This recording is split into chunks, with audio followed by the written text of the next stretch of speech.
Evening, people, and welcome to BNR, where normal service has resumed. The nonsense of the international break is over, and the proper footy is back.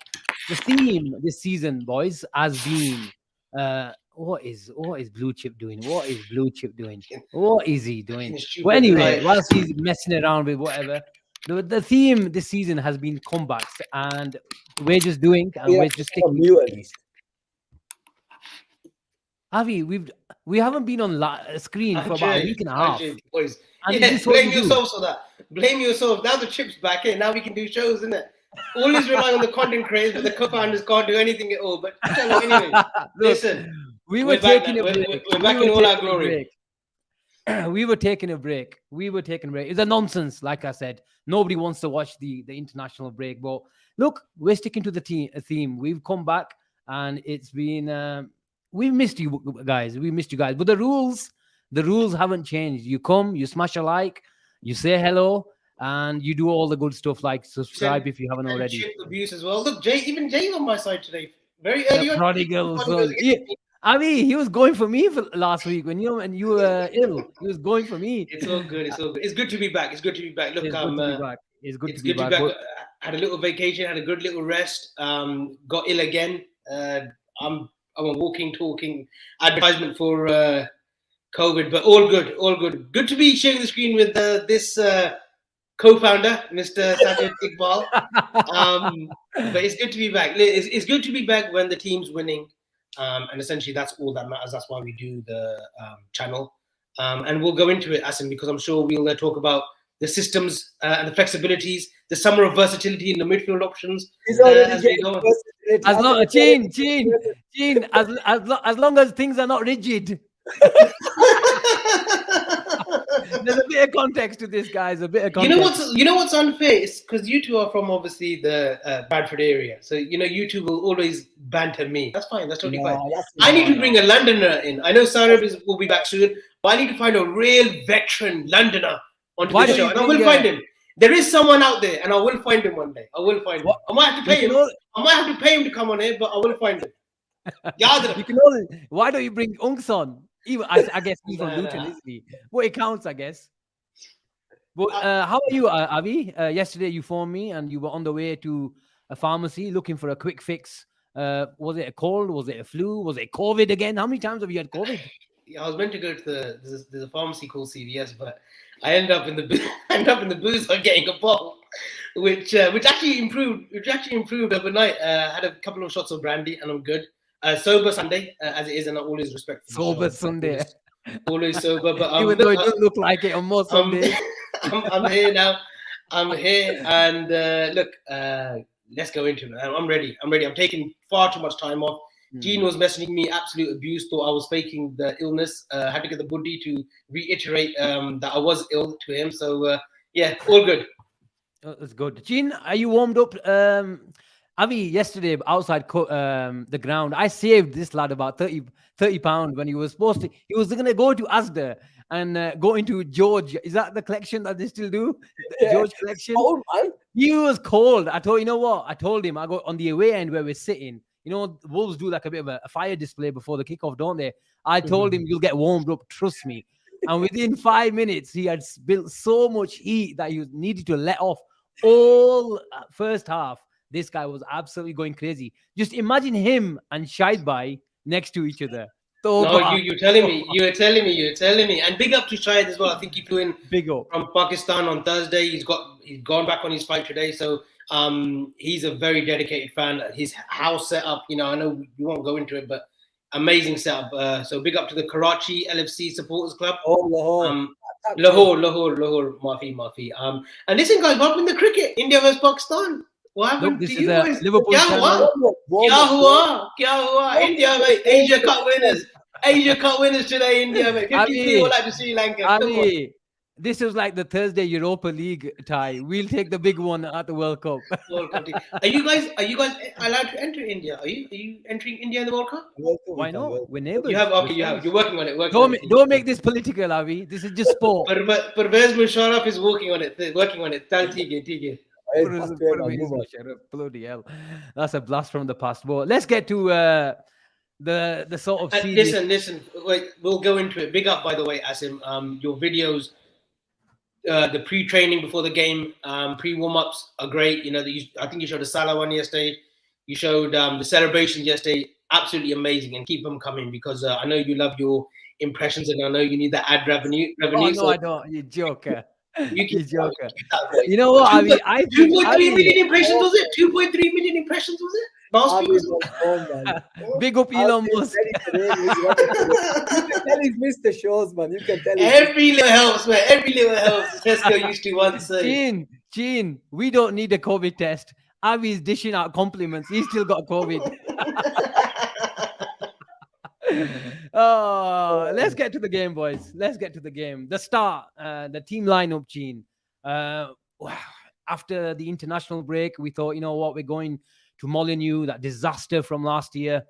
And we were expecting a bit of a banana skin. And boy, didn't we get one. But generally speaking, were you happy with the team lineup? Were there any surprises for you? Obviously, probably the obvious one was Kwanzaa for an unfit Kanate, but the trust that the manager put into the youngster, I think leave Kwanzaa out. I think it's only right that Avi speaks about him, that this guy has been speaking about this kid for years, and he's got an eye for talent. I told him 4 years ago, but Avi, didn't I tell you on a text message once about Kwanzaa? Remember, yeah? I've only known you for a year, Gene. Let's forget fabricating stuff, yeah? I've known your friends longer than you have. Gene, why didn't you try to be a bit more realistic and say about 18 months? You said 4 years, for fuck's sake. 4 years. Back to the team, yeah? Well, Look, back to the team. Were you generally happy with it? McAllister, tell me about it. Yeah, to be fair, I think I called for, even before the game, I actually wanted McAllister to start. Obviously, knowing that Darwin wasn't going to start, I knew Diaz would probably get a rest, and Jota would start in that position. So, you know, I called it for McAllister to start. I wanted him to start. You know, it was probably a risk not worth taking at the time. But I went with it, thinking, you know what, maybe we've probably got enough because of the players that we knew they were definitely not going to play. But let's say Kwanzaa was out. In terms of Trent, we knew wasn't going to play, Darwin wasn't going to play, and Van Dijk wasn't going to play. And then later on, finding out that Kwanzaa was going to start, I was happy with the lineup. I wasn't going to complain with the players that we had available. And going by what happened in terms of the international break, I thought this would actually be the side that started, bar obviously Kanate and Kwanzaa. Obviously, the first half was a completely different story. We found out within the first 15 minutes that McAllister's definitely not at the races. He looked completely leggy. He just wasn't ready. And he looked tired. And we as a Liverpool team, I think we looked tired because I know we're going to talk about the first half a lot deeper on. But in terms of the team, I can't really complain with Klopp's selection. Avi, generally happy with the team. McAllister was a bit of a surprise for you when you had COVID about 10 million times, but every time you were sending me WhatsApp audios, Avi, it sounded like you needed that mask that McAllister had on. That they use in Bolivia, the high altitude. You kind of needed that mask as well. But joking aside, was that a bit of surprise? I think Jurgen Klopp, I'm paraphrasing here, and he mentioned in the presser before the game that the South American lads, I haven't hardly seen, some guys landed the early hours of Friday morning, and he was a bit of a surprise, and it showed, Avi. Yeah, and listen, they talk about Bolivia, as this sort of one of the worst sort of places to go to in terms of, playing football there, because of the high altitude up in the mountains, whatnot. And they've got away Austin Mosque. We saw the pictures that were, emanating from South America with McAllister, a few of the South American lads wearing these kind of mask gear. So, it was a bit of a surprise that he was included in the first 11, considering Klopp's pre-match sort of notes saying that, they haven't even seen any of them come back yet from South America, 24 hours less than, the kickoff. But I think McAllister is one of those players that Klopp would have asked him, listen, are you ready? And he would have said yes. No player wants to miss out. And he would have said, look, I'm ready to go.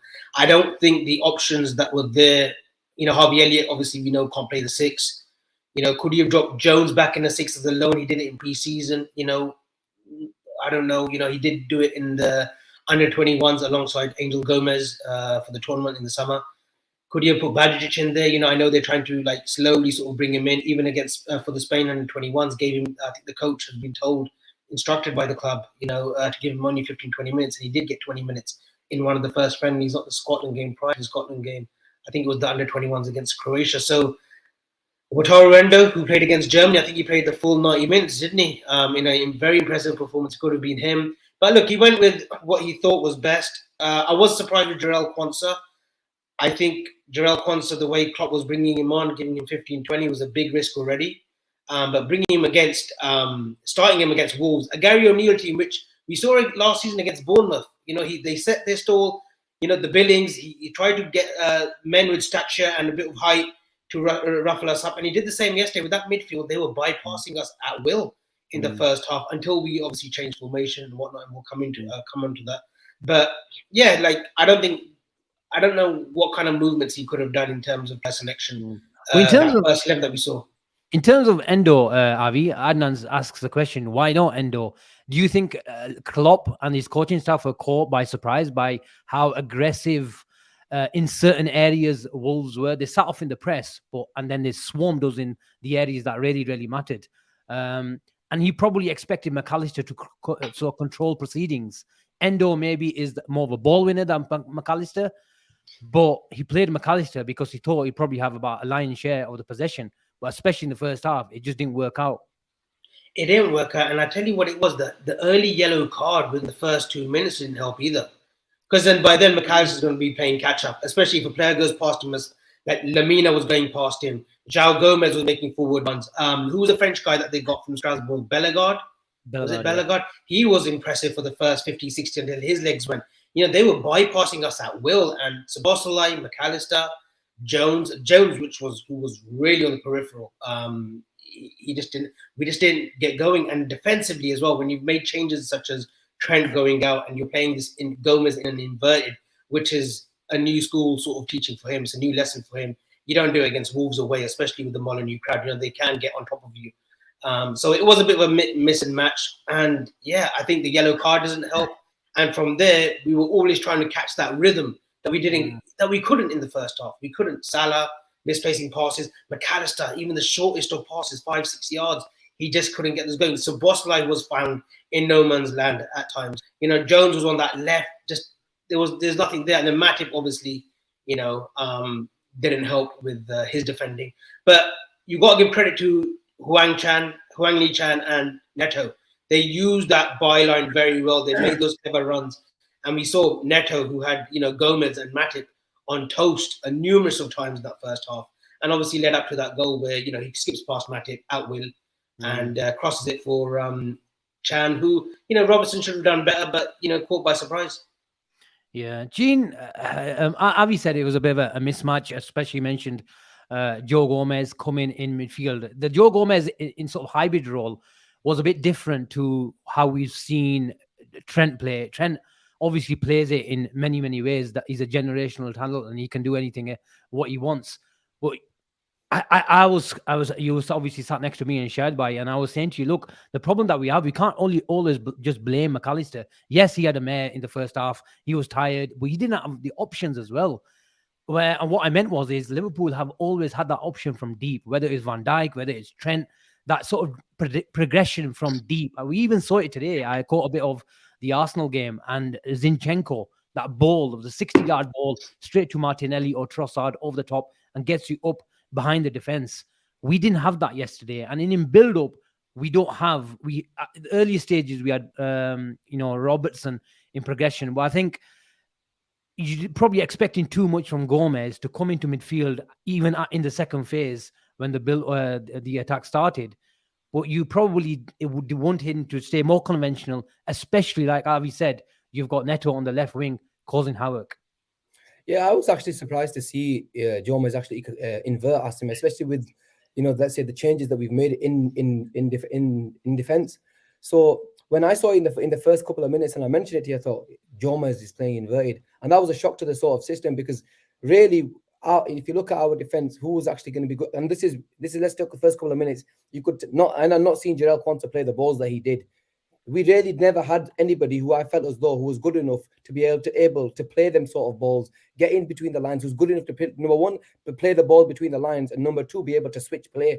And because we've never seen any of our centre backs do that, so it was always going to be a struggle in terms of in build up. As in, we were going to struggle. But the issue that I had was, okay, you're going to struggle in the build up. I just felt as though the opposition were a lot more aggressive, especially when the balls went to our number 8s. The minute that ball went to our 8s, they were onto us. Lamine and these guys were onto us like a rush, and we really struggled. And okay, and Avi mentioned it, it's the 5-yard, 6-yard passes that were going astray that were causing a lot of the issue. And yes, we can blame the defense in terms of not being able to progress the ball in terms of build up. But with all due respect, Asim, you have to call out the midfielders who, if we're struggling to make these 5 or 6-yard passes, that's on the midfield then, and not on the defense. Agreed, I can accept, you know what, they probably don't give us enough in terms of progression, in terms of build-up. But when your midfielder making mistakes like that, it puts a lot of pressure on the team as a whole. And in the first 20 minutes, when Gomez was inverting, it just didn't work. The space out for Neto was always there. Their centre-backs, Dawson and Kilman, have fantastic pegs on them. So the switch was always on. And they were so good at putting that switch. And I was really impressed with both of them in terms of the switch, because they were fantastic passes of the ball. And I've never seen them two players do that sort of thing previously. They probably have, but I've never seen it. So I was surprised to see how good they were in terms of their switch. That's why that left Gomez in terms of one-on-ones with Netos so many times in the first half. And he actually, Avi mentioned it, he was on toast every time he got the ball. He's so good. We knew he was a good player before, and that injury obviously hampered his in sort of progression. But generally speaking, I thought he was brilliant in the first half. But we were our own, we just weren't aggressive enough. I say we looked tired, and there was nothing really that was clicking. Even when Soboslai was trying to make things happen, it wasn't. And Jones, I say it was just non-existent in the first half. Just before we, and I want to ask you a question, but so I just want to come on Neto as well. He's had 2 to 3 bad injuries, knee breaks, ACLs, MCLs, LCLs, you name it. He's had every type of knee injury. So it was great to see him. Just a side note on Neto, great to see him playing football. And if he can stay fit, he's a player that will be, he can play for any of the top 4 teams. If he stays fit for, a year or so and gets a few goals and assists. I think he's assisted in 4 out of the 5 goals that they've scored this season. So, fair credit to him. But Asim, I want to come back onto this because do you feel that psychologically, again, it got into our head, that 12:30 kickoff? I know we don't really want to talk about the sort of psychological side of the game as such, but do you think because it's 12:30 and we've gone 1 down, that notion starts playing on us? I want to hear your thoughts because it happened again. Yeah. And, I'm sure you two and with, Shahid and whoever you were around, in and around your, sort of section, would have said, here we go again, we're going to lose this, or we're going to draw this at best. Yeah, I mean, look, every manager, if it was just Klopp talking about it, then I can say, look, it's a bit of a self-fulfilling prophecy here. Stop talking about it. You're professional footballers. You get paid a massive amount to play anytime. We have to, it is what it is. You want the big money, but you also have to, sort of get dictated by TV companies as well. But there is a case for Liverpool playing too many games after international, granted, no doubt about that. But I think, yeah, if you talk about it too much, it can sort of creep into your mind. But I think there was probably a bit more structural and personnel issues on the first half. And the reason why I say that is, look at the first half. There's a cliche in football, it's a game of 2 halves. And this was it, on Saturday for us. It was chalk and cheese. And I think we changed systems and we pinned them back. And it was no coincidence where our first half performance compared to the second half was, completely different. So I get what you're saying, Avi, but I think the coaching staff need to take advantage, sort of some responsibility of, we probably got it wrong. But the right thing is about it, there was a problem, but we saw it, that we found the solution, and we made those changes at halftime. And there was 24 opponent half recovery from Wolves. 24 times they turned over the ball in our own half. Villa made 11. So it just showed you how well Wolves squeezed us in our opponent's half. But I also thought, because there was a mismatch, to use your word again, Avi, where Robertson in the earlier parts of the first half was deep, and he is our outball. He is our outball. And if you're going to have Gomez in a conventional play, role where you start him from, and then the ball would go out to him, and then he would invert into the second phase of the attack.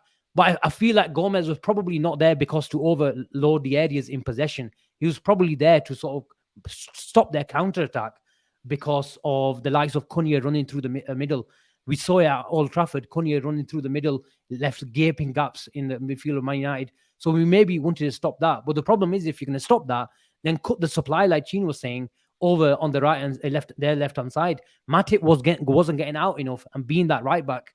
So we had a bit of a mismatch between formations, setups, and tactics as well, and we just put it right in the second half. And like I said, if you don't have a player like Van Dijk, don't have a player like Trent and Thiago to an extent as well, even though he's been missing, you are going to miss these guys who are really, really comfortable in the play. And you had likes of Szoboszlai, Curtis Jones, Gakpo was going from left to right looking for the ball.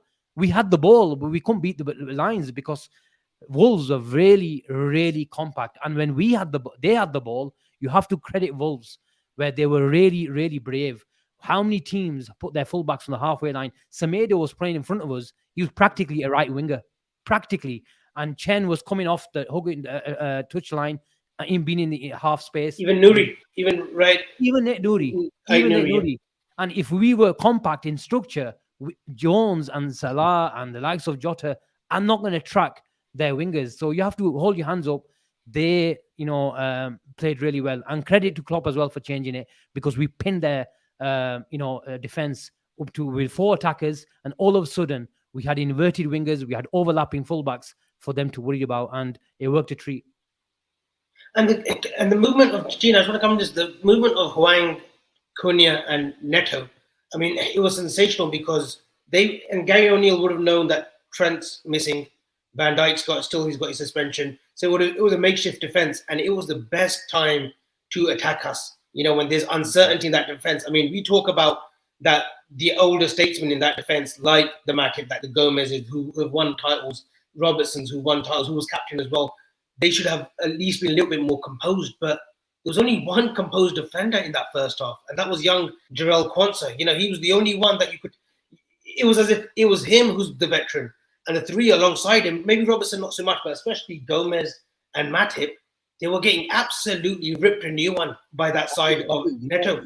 It's easy to just have a bang at the defense at this moment in time, but I can mention you numerous times, and Asim will tell you, I flipped on 4 or 5 occasions when I saw Semedo and their midfielders go past 3 of our players so easily, and it happened not once, numerous times, and that was the thing that was getting to me more than. And it wasn't like they were doing. It was amazing footwork that they played to get past our players. It was simple dribbles, man, and that is what was getting to me more than anything. And because we just weren't aggressive enough in the first half, we were just weren't alive. Let's say that, because the team, I don't know what it was. But you mentioned it was a 12:30 kickoff. Look, of course it plays. There's a little bit of that, but to be honest with you, the structure 100% it didn't work. We know that, especially in the first half. But I am gonna have to question the players at time, because we made Nelson Semedo in the first half look like Plan Ronaldinho. There was Cafu, I called him. He looked like, what the hell, he was doing things I've never seen him do. And I don't even think he's that great. I just think he's just a fast runner. But he looked so good every time he received the ball. And that was the one thing that was really, really getting to me. Yes, the defense were at fault. I'm going to accept it. But you got to call out the midfield as well, because they got bypassed so easily on numerous occasions. I think it was shades of last season. And that game last season, if that's what we played, we lose that. Because he adopted a similar formation against us with Bournemouth last season, where Philip Billing, we actually made him top billing that night. Excuse the poor pun, but he actually bypassed Fabinho, Henderson last season, and ultimately got the winning goal for Bournemouth. That's the one where Salah missed the penalty. If this game was last season, I don't see Klopp would have changed it as he would have changed it this season. So he's adapted, he's changed. And this notion that, all of a sudden this in-game management has come this season, no, he's done it in previous seasons as well. Last season, maybe the lack of options, he couldn't flex that in-game management or that know-how, and he was getting compared to Pep, and Pep's the genius, Pep's the god of football tactician. We're talking all this, but we've seen Klopp do this, and it looks as if he's gone back to saying, listen, when he sees something not right, he will. Huh? And we'll put up a super chat, because I think what he's saying. When he, like Adnan Tarek says, and thanks for the super chat, I'll just read this out, Asim, if you don't mind. Avi inside, can we finally say Klopp's in-game management has improved? And I'll refer to it. He's always had that in him. He's always made changes where he needs to. I remember the Atletico Madrid game, the Champions League game, where we went 1-0 up with Gini Wijnaldum in the court. That game where we eventually lose. We had that game. It was a perfect game plan against Diego Simeone, because we went away, didn't we? And we lost 1-0. Yeah. I don't know. Firmino gets the second, 2-0. It was only because of a mistake from Adrian that cost us that game. You know, that and then obviously they win through Morata and it's 3-1 or 3-2 in the end. But that game was, I'm just not, it's just the game that comes to my mind. That he flexed his tactical nous against a Diego Simeone who. I mean, I've not Diego seen Simeone has a anyone do that to a. I've not seen anyone do that to a Diogo Simeone side. Yeah, especially when he's leading, especially when he's got a 1-0 lead, he would have said to his players, "Listen, go out there at Anfield, just stay rigid, that word, that's something that you like and you enjoy it, and we'll use it more and more as the chat goes on, and just do what you do for me in the league." And this is how he's won championship. Diego Simeone. That game, we exposed him. The amount of chances we had, we couldn't finish. That game off because we had so many chances. And then it only is one mistake, but that game always comes to my mind when people say, "Oh, Klopp hasn't got that inability to really outwit a manager, or he gets stuck." He doesn't. He has shown he can do it when he's got the flexibility, when he's got the players available to him. He will change. And yesterday, I'm sure, Asim, because you are the tactical genius of the three of us. I know Wiki gives you a run for your money, but he changed it second half, and it was subtle changes. It wasn't as if he had to change it all at once at 45 minutes. He knew what he needed. He needed a little bit of directness from Diaz. He needed him to come on for a Jota who was poor, for a Gakpo who just couldn't get going and hasn't got going through the season. Now we'll talk about Gakpo as we go on. But we have seen Klopp change it. Last season, yes, I admit, this game last season, it would have stayed 1-0. Yeah, I mean, even a few seasons ago, I think it was the Inter Milan away where we weren't great. And I think we had like Bobby or Diaz off the bench, or Diaz and Jota off the bench. Yeah, so it shows you. And what annoys me is, not a lot of the fans, some of the fan base, when things go wrong, Klopp can't coach, his in-game management is wrong, but when he gets it right, they don't give him his flowers. But then all of a sudden it's Pep Linders or Buvac was the brains, in previous seasons as well. Like, you can't have it both ways. Yes, this guy has an obsession with high octane type of pressing, Gegenpress. That's his sort of philosophy, coming up through the ranks at Mainz and Dortmund and then Liverpool. But to tell me or to suggest that this guy doesn't understand different philosophies or he can't adapt to different setups is just nonsense. It's absolute nonsense. And yesterday was an example that you're only as good as your tools. We had a brilliant 12, 13, 14 players, but now we've got 15, 16. Now, if you've got those 4 or 5 options off the bench, whether you're chasing a game or you're controlling a game, we've not even talked about Thiago. Thiago still has a role to play in this team. When he comes on and starts taking, we'll discuss it. Look, Asim, before you go, and this is a question to you both, but you can't deny the fact that there were a lot of instances, and I'm a big Klopp fan, guys, and I'm going to be honest. Last season, there was numerous times we all sat here and we slated Klopp for not making changes when we felt as though the team was not working. I think, when people say he doesn't have the in-game management, it's not that he doesn't have the in-game management. It's stuff like that when the change needs to be made, I always felt as though we give it an extra 15 minutes rather than make the change. When sometimes I get it, it's played, we can see it. You know what, this change needs to happen. But generally speaking, Klopp used to wait till the 60th minute. And to be fair to him, this season, I think he's been fantastic in terms of his in-game management, in terms of his substitutions more than anything, because he makes the changes at half-time. Diaz had to come on, he made the change. Whereas in the past, Avi, he'd probably wait till the 60th minute. And that, we can't do it. But I think what's an important point, Sheen, is now he has, what I meant, sorry, Avi, if you don't mind, what I mean by he's got the tools now, is he's got the different setups. He's got the different personnel, like McAllister, and you'll see Gravenberch as well, and Szoboszlai, especially, to come and be so comfortable in different roles and positions that it allows him to switch, positions. Normally, probably we had a Milner and Henderson and a Taki Minamino or Origi, where they were more predictable substitutions, and he couldn't expect Origi to go, play right side in midfielder, for example, like he's done with Gakpo. These guys like McAllister and Szoboszlai and Gravenberch, and these guys that we bought over the last year, Diaz and Gakpo as well, that they're adaptable, they're multifunctional. There's a word that we've heard this summer. And now Klopp has the options, not just because of personnel on the bench. He's got different systems because these guys, like I say, are so versatile, Avi. Yeah, and look, another game, Villarreal away 2-0 when we're losing the semi-final.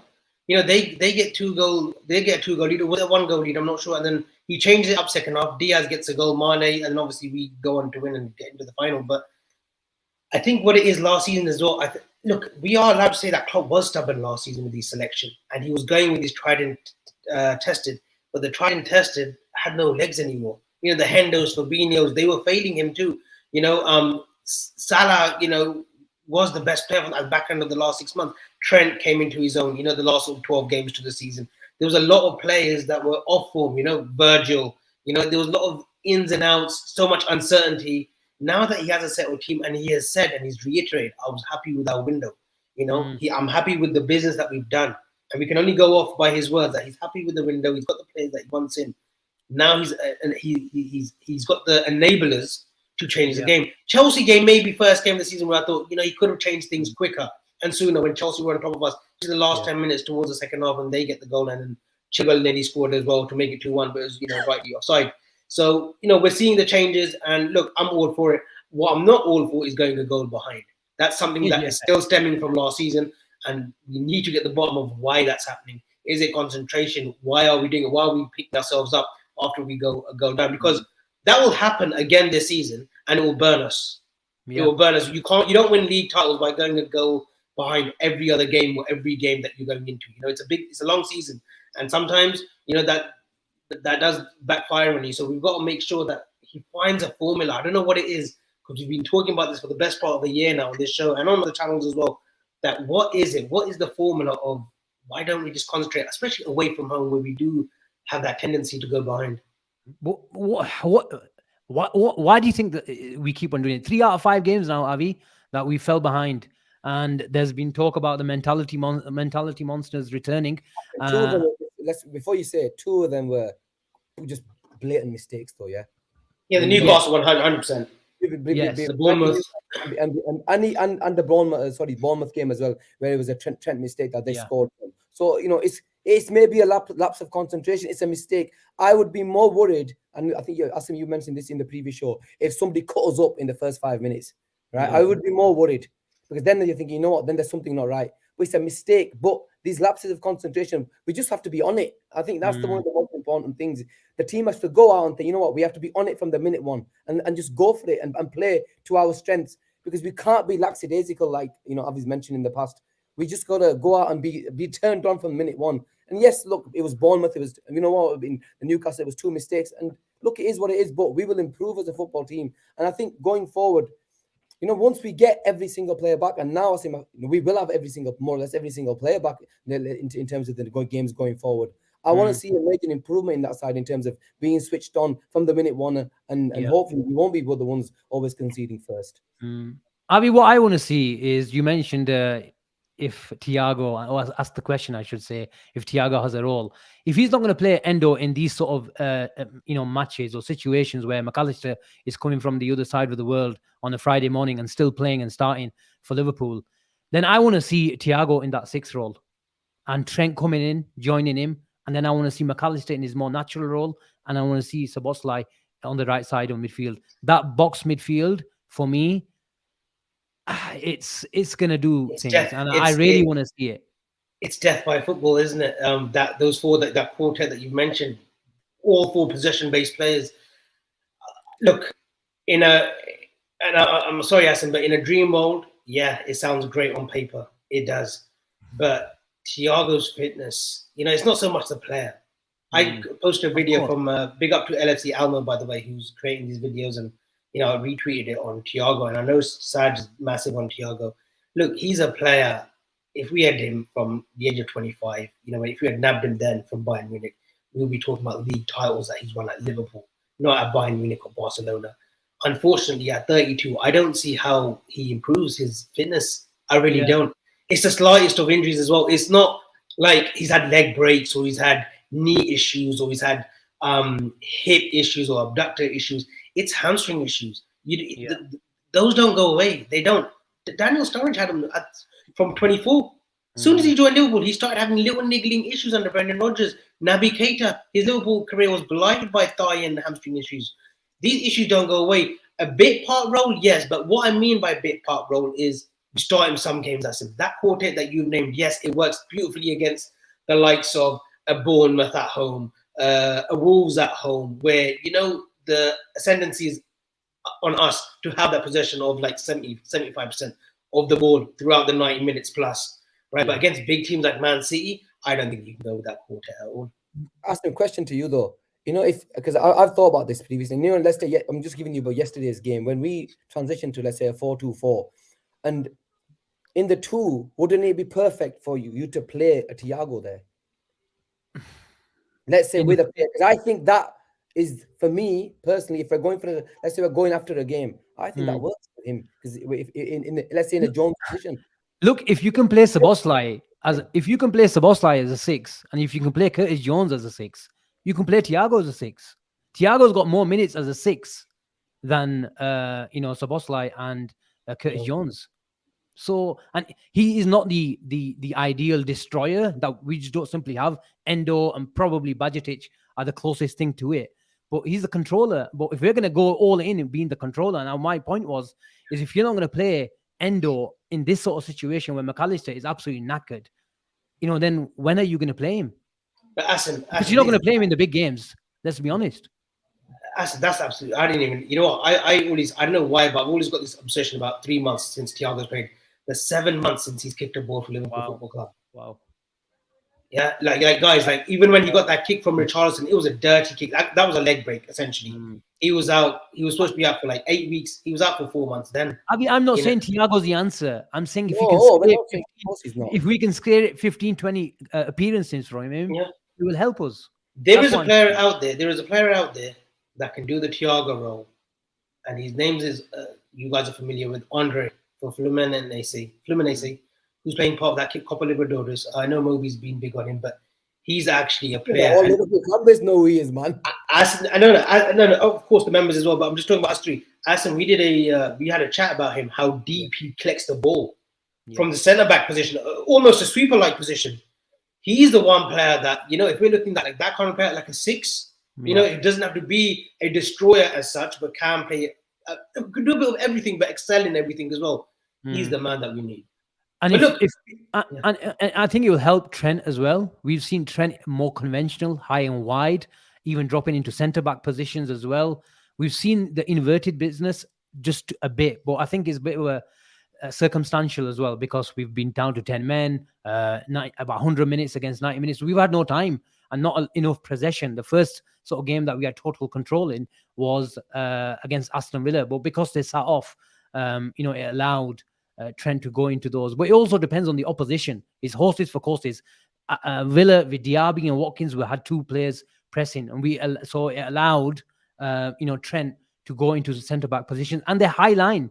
And the high line obviously forced us back as well. So it was inevitable that Trent was going to go and pick up the ball from centre-back positions. But like I said, if it gives us options, but you mentioned Andre, I think it will help us. If he's that type of guy who's going to pick up the ball from the centre-backs, then it allow Trent to stay more conventional. And that's what a lot of the fan base want. But I think generally speaking, we've seen that. Like I said, the caveat is we played 100 minutes with 10 men. But I think we've got the options now. And Liverpool might get it wrong at times, but we wanted to see this. Different formations, different setups from Klopp, and make the opposition, sort of think twice. Yesterday, De Zerbi, there's a manager who's innovative and creative. Fantastic. He said, look, I was surprised at the way Man United played. They played with the diamond, but it took him 15, 20 minutes to sort it out. And that's what elite coaches do. Whether you get the surprise yourself or you're providing the surprise, you need to act on in-game management and be spontaneous. If your players are not coached well, then you have no chance. But now we have the players and we have the philosophy, and long may it continue. And I tell you what else is a bonus. I tell you, when you talk about Thiago coming back, I tell you where he becomes a bonus. And people have talked about it a lot now, but this period of 80th minute till the 96th, 97th, 100th minute, that's another quarter in itself. We talk about 75 to 90. But now it's like 90 to like 100 minutes now, 7-8 minutes. They've obviously taken notes from the World Cup now. They said, we're going to have an extended amount of time after the 90. That's where Thiago becomes a huge bonus. Ball retention, just rotating the play. Yeah. Picking up that odd little foul where Milner was so crucial in our campaigns, in our successful campaigns, where he would pick up that odd foul in the 90th minute, pick up a yellow, it's fine. That's where Thiago is a bonus. And look, I'm not saying that we shouldn't rely on Thiago. Let me make that clear. We shouldn't rely on him.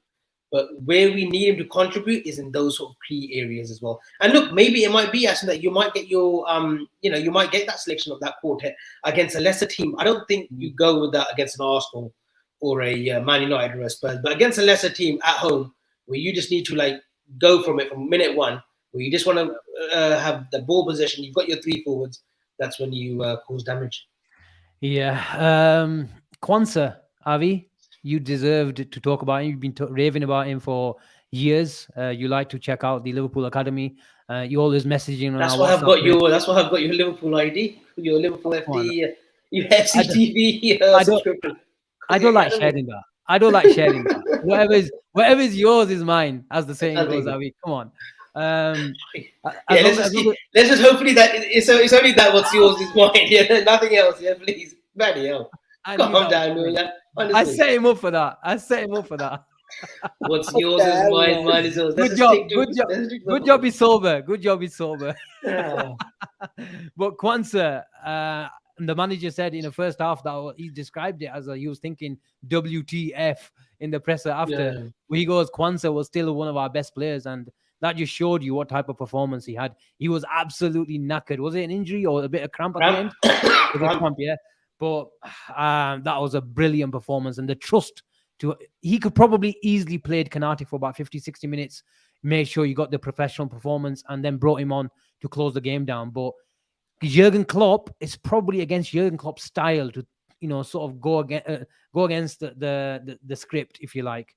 But this guy had a brilliant performance, and he didn't show his age, Avi, yesterday. No, and look, I saw him back in 2021 for the England under-20s, and it was on the commentary where they said, "Oh, Liverpool centre back." I was like, "Oh, okay, he's on our books." And then obviously watching him more and more through the academy, he was tall back then, he was big back then, in his age group, and he's filled out a lot more. And I think you can only see the embrace from Virgil that he's on par with him in terms of size and stature, and he will fill out more as well. A very good ball-playing centre back. That's one of his underrated skills.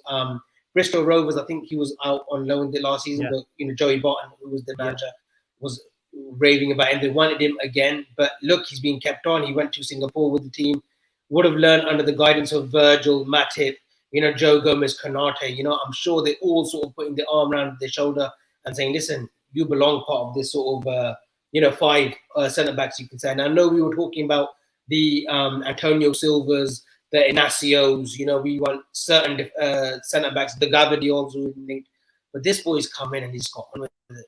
And the first risk that I thought Klopp took, the first chance that I thought Klopp took him on was the 1-0 against Newcastle.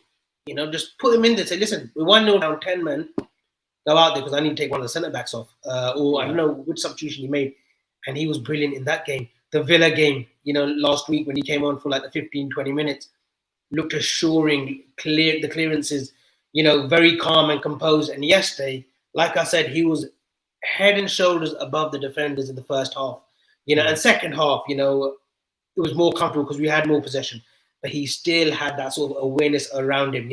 He wasn't dilly-daddling with the ball too much. He wasn't doing something out of the norm. He was getting the ball, bringing it out when he needed to, pass, looking at all his options, Gomez, Robertson, he had Matip. He wasn't doing anything sort of risky. He doesn't want to, he doesn't want to do anything out of the norm. Like I've mentioned, a very good defender who, at 20 years old, he can be anything that he wants in terms of he's got the right management around him. He's got the right players around him who won everything.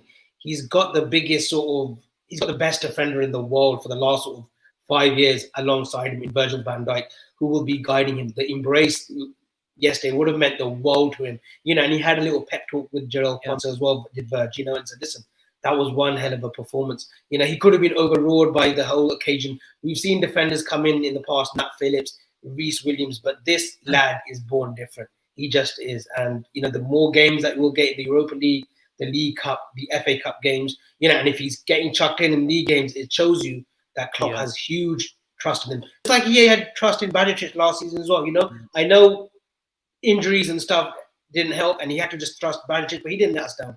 The same with Jarell Quansah. I believe that he's got the belief in the young lad to say, "You know what, go out there and play. You're going to start this game." And he could have changed it yesterday. Konate was fit. You know, if Klopp wanted to be safe, he could have brought Konate back in alongside Matip and gone Gomez on the right. But no, he said, no, you know what? I believe in the kid. You know, go and play. And he was brilliant, absolutely brilliant.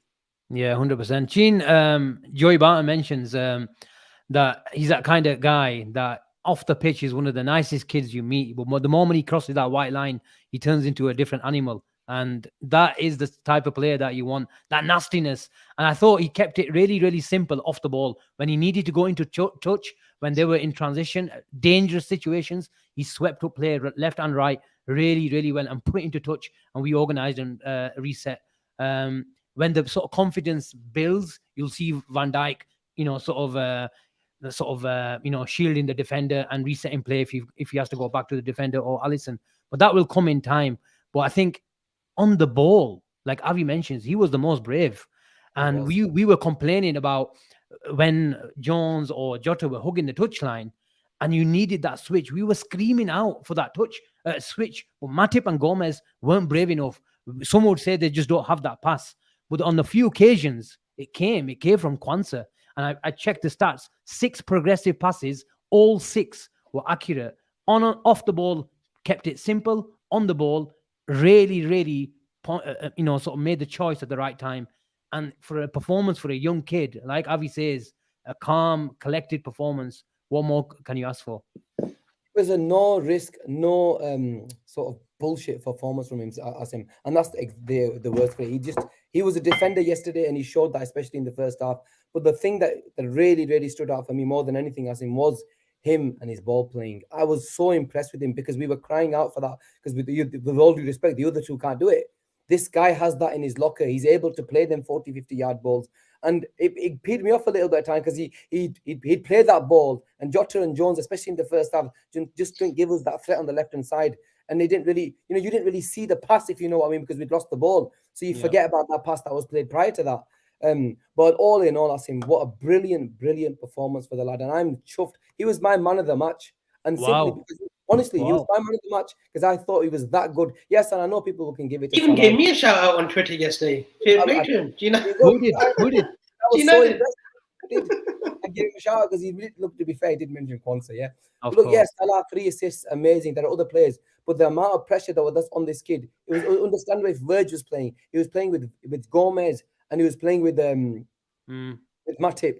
And what a performance. To put up a performance like that, 12:30 kickoff against us. Yeah, it was one little mistake in the whole game. That's all he did. One mistake. And that was, I think, we just he might have been slightly open in terms of the header for I think it was Cunha that nearly scored. But bar that, what a brilliant, brilliant performance from him. I'm chuffed for that lad because the lad could actually save us 60, 70 million pounds going forward. He just needs to keep his head down, keep on going, and it will come because, and even Klopp mentioned it, a natural sort of progression. We want his progression to be a natural one where there's no pressure on the lad. Because we've got defenders. So that in a way there isn't, I know people say, of course we need a left-sided centre-back, but we've still got 4 defenders out there that were probably in front of him. Now he's pushing them for number 4 and number 3. He's going to start pushing for them their sort of places. And that's what you want from a young lad that's come through the ranks.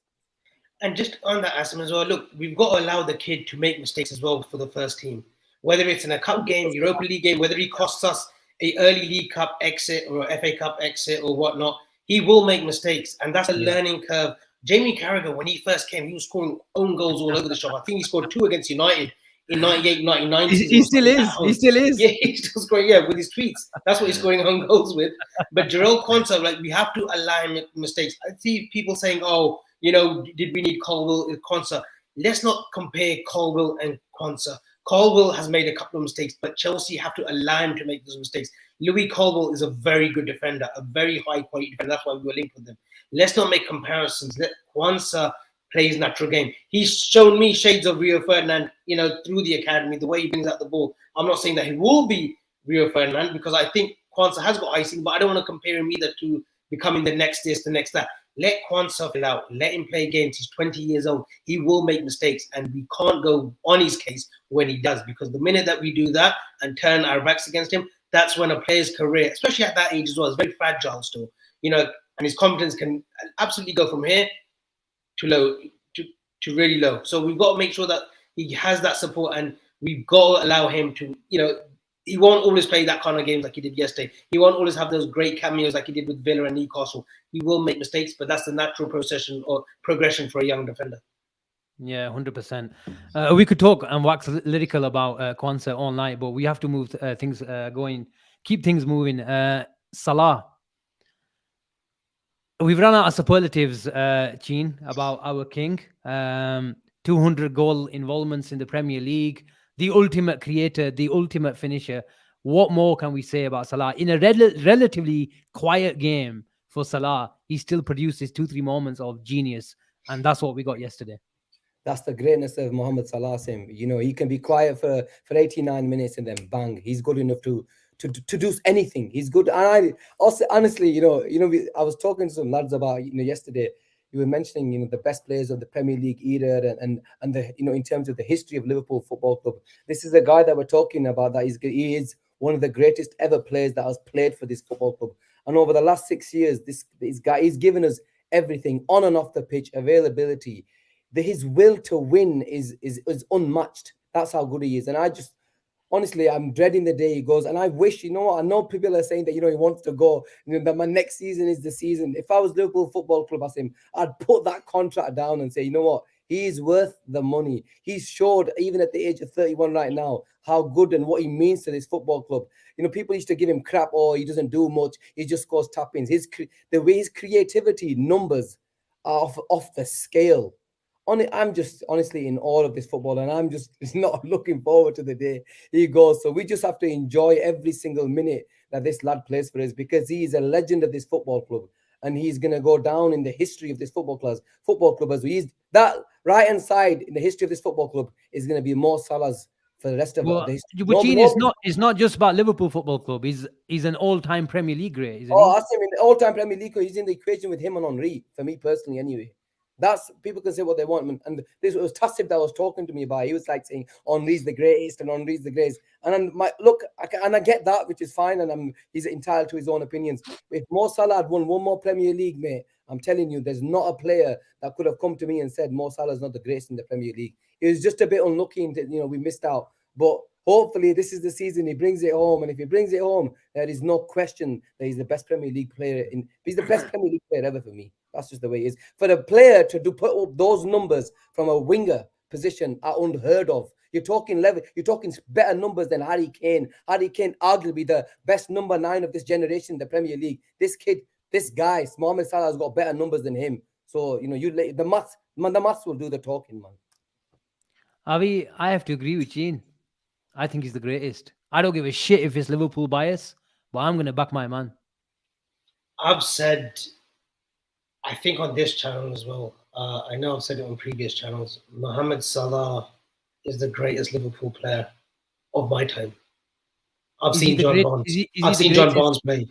Is he the greatest Premier League player? Bearing in mind, he's probably playing in a league where the standard of the game has never been better. He's in the top 2, top 3, 100%. Thierry Henry was sensational. I think we forget. I think even the modern sort of age now forget how great Thierry Henry was. But Mohamed Salah, let me tell you, his story is greater than Thierry Henry's, put it that way. Goes to Chelsea, doesn't work out, goes to Italy, where he could have just stayed and said, listen, I'm doing numbers here at Fiorentina, I'm doing numbers here at Roma, I'm going to stay at Italy, the league suits me better. He had a point to prove. And he had that point to prove with Liverpool. We were his comeback story. It's funny how we're going to go to Salah because I've got someone who's making me this video, and I think I might have to be Twitter verified now because it's a long video. It's actually a dedication to Salah when he does leave. This guy's going to create it for me. He's doing it throughout this season. I've paid him. Oh, wow. So you're expecting him to leave in the summer then, yeah? I expect him to leave in the summer. I think I think it's going to be a wonderful farewell. Let's put it that way. I think we should enjoy the 6, 7 months, 8 months we have of him.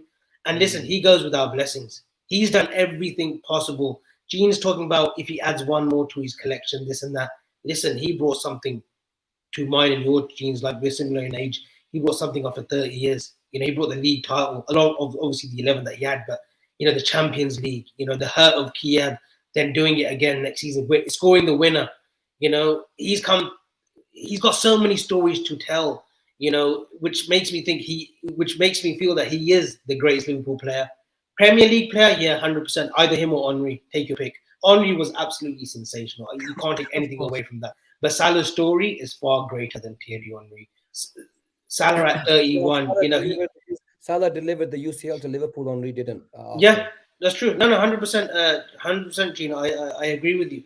And numbers in terms of goals in one season were better than Salah. only at that time, we weren't that great. I loved Henry because I wanted them to win the title over United at the time. So we liked that. But Avi, some said take the money and run. Not me. I know it wasn't you, but some of I said if it was made public by reputable journalists that £200 million bid was confirmed, which I'm still finding it, that bid. I don't know where it's Guacha or wherever it's gone, but I'm still trying to find that bid. But what does Guacha mean for the benefit Guacha of means our lost. viewers? Guacha means lost. Because I didn't hear anyone saying about 200 million. There was a few, pundits or whatever content creators saying. I like this, Georgie. I like this, Georgia. We don't want the 200 million, man. I don't care. I don't want the 200 million. You don't. But at 32, next summer when that bid eventually does come from Al Ittihad or whoever from the Saudi. I only want him to go. We will. It's not about Avi. It's about the money. I don't want him to go. It's not about Liverpool. No. 200 million. It's about Salah maybe wanting to go and play in the Middle East where he wants to, whatever for whatever reason. We know what end of the day. Look, any African, and I only want him to go because of his happiness, not for us. I'll be honest. That's the only reason. It might be. But Avi, what my point is when Salah goes, it needs to be on our terms. In terms of, like, we have to have replacing Salah is impossible. He is irreplaceable. But when you try to do the impossible, we have to have a full summer of planning for it, and when to change the way we play, get 2-3, just like what we did with Van Dijk and Alisson after Coutinho left. Something similar, because you won't find a Salah, and probably the closest thing to Salah is probably Saka in the league, and he's probably not going to come. Let's be honest. I think so. He needs to go on our terms. Yeah, no, 100%. I think there's already players out there that have been earmarked. I've been big on Nico Williams from Bilbao. I think that player will do serious numbers where he goes next. If he leaves that Basque region, we know about Bilbao players, how they stay loyal and they want to only stay in that particular part of Spain. There's been other players in that club who have never left and just stayed loyal, but I think he will get his move away. I think he's a brilliant player who can do serious numbers. But look, back to Salah, I think it'll be very amicable. He will get his farewell that he deserves. He will go in a very respectful way. There won't be any aftertaste or bad mouthing once he leaves. It'll be very respectful. He goes, and as a Muslim, you guys will know more than me. He's going to a league, the Saudi league, where he wants to propel it. He will want to propel that league. I know Ronaldo's there, the Mane's are there, and there's already been like a little makeshift. Salah's, you can name all the players you want. Messi could go in that league. But these Saudis, they want Mohamed Salah. They want him. You could have Lionel Messi there, but they want Mohamed Salah. And once they get him, their project then will flourish and elevate even more. So wherever he goes, gracefully he goes. But look, he's been more of a creator this season. He's not getting those goal-scoring opportunities. He's creating more. And he just looks at ease. This season, he doesn't look as if he's going 70, 80 miles per hour. The frustration isn't there on the pitch. He's just getting the ball and he's picking out those passes, the Newcastle ball to Nunes. Yesterday we saw it. She should be getting those 3 assists, by the way, tomorrow. Or for people that play in the FPL. Like, if he just gets 2 assists, that'll be criminal. The Diaz, I want to pick up on that in terms of why do you think he's just getting the recognition for his creativity now?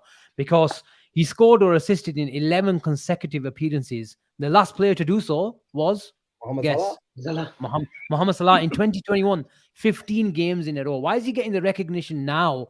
Because maybe he was scoring 30, 40 goals a season and he just got a bit lost. That the fact that this guy's the why he gets lost? Well. You know why he gets lost? Because of his greed for goals. Even when he's missing chances, he's going again and he's frustrated with himself. So even the assists, we know how many assists he has, but when you put the numbers up, it's incredible, absolutely incredible. And when you mix the assists with the goals that he scored, it's not human what he's doing on that right wing. It's not, especially 6-7 years on the trot. It's not that one season wonder Salah 44 goals in the 2017-18 season. He's doing it season in, season out, season in, season out. Even when we were struggling in the league, even when we finished last season in the league, he still scored 32 goals in all competitions. So, no, Salah he's a once of a lifetime footballer. There's not many right wingers. The people say Saka, Saka, Saka. The minute that Saka does those kind of numbers that Salah's doing, he'll get recognition, he'll get respect from you. Otherwise, Salah's in a league of his own, literally in a league of his own. I mean, look who's trolling you in the comments. He's there because he knows what it is. I hate you. Listen, can't wait to have him back. Hopefully, he'll be back at the end of this week. It'll be great to see Sarib back. 100%. But I mean, that Robbo run that he made for the second goal for the I was going to call it winner. I thought we won 2-1. Glad I didn't, because he would have killed me. I think that's the sort of run that Szoboszlai is going to really take advantage of. That's run. It is that tailor-made for. I know Henderson, made it as well, but he played it probably a bit differently. Szoboszlai, we've seen it. Salah can make that run if he's going to hook the touchline in this system, or whether it doesn't matter what system. When he's hooking the touchline, we've got someone now to bust a gut and get beyond lines. And when we've got someone like Dominic who busts a gut and gets back and gets forward, that ball is going to be a killer and is another option for us. Yeah, and that's where I said that he'll be a 10-10. He'll get us 10 plus goals a season. That's what we need Dominic Szoboszlai to do. Yesterday, he played a very different role in the second half. Again, showed his versatility and his intelligence that he can play in a pivot as such in that sort of 6 role alongside Jones. But essentially, we want Szoboszlai doing damage further up the pitch because we know he can. He can score from 30 yards, 20 yards. He can make those late darting runs, and if he's getting balls fed like Salah, those numbers will creep up in his stats, and he'll definitely get that 10-goal mark quicker than you think. Yeah, Gene, it's a nice segue into Szoboszlai. I think he played around about 20 passes into the final third, so it doesn't matter where he's on the pitch. He is creating things. When you see him on the left, he's overlapping fullbacks, overlapping inside inverted forwards. He has got the lot, and every single game, we've seen a lot of things from Szoboszlai, but every single game, he shows us a little extra, which shows you what type of player that we've got. And this is only just a start. I don't even know where to start with this kid, Asim, because I'm just shocked at how good he is. He has literally got every single part of the game inside his brain. Every single thing Asim he can do. And on yesterday, I think I've never seen him spray 40 for Liverpool anyway. Some 40-yard passes the way he did him with so much ease. He's just a wonderful footballer in every essence of the word. Asim, in every single position, he can do everything. He can play the short balls. He can receive the balls in tight areas. He can beat a man. He can go. He can break the lines. What hasn't this player got? And I'm just so glad we chose him over Mason Mount. I mean, Mason Mount. I mean, I've seen him. I mean, I've seen him. Jeez, I'm on the Mason Mount. We would have had Mason Mount instead of this player, man. Bloody hell.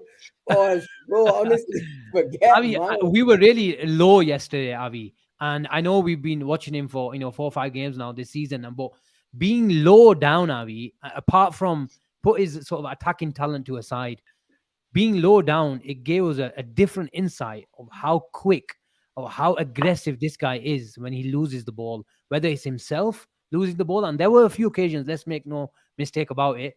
He lost the ball a few times trying to sort of break the lines.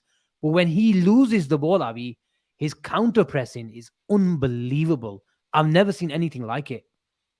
There was a segment of play yesterday where Neto had like a 5-yard head start. And Neto, even with the injuries, he's still bloody quick. Szoboszlai chased him and got the ball back. His work rate, it's been highlighted last season at Leipzig as well that Marco Rose worked with him on his work rate because he said he could be a very sort of lackadaisical player at the best of times. Worked on his fitness. He's taken it to another gauge at Liverpool. We've seen the work, and honestly, it's blown me away how much he runs, how much kilometers he's really, really sort of eating up during a game. I think the first time I noticed it was the Newcastle game. Yeah, where with 10 men, this guy's everywhere, and he's not running like a headless chicken. Bruno Fernandes yesterday, there was segments of play against Brighton yesterday where they were just playing around him. and he was just chasing shadows. So Bosley doesn't chase shadows. He knows exactly where to be. Curtis Jones has become a matured presser as well, very good at the counter press, and that's come in the last 6-7 months as well, since he's had a good run of the team. So Bosley is the same. Such a clever footballer. And yesterday, Asim, we saw something in his play in the second half that I hadn't seen. Like you said, effortlessly just sprays a 50-40 yard pass onto Robbo.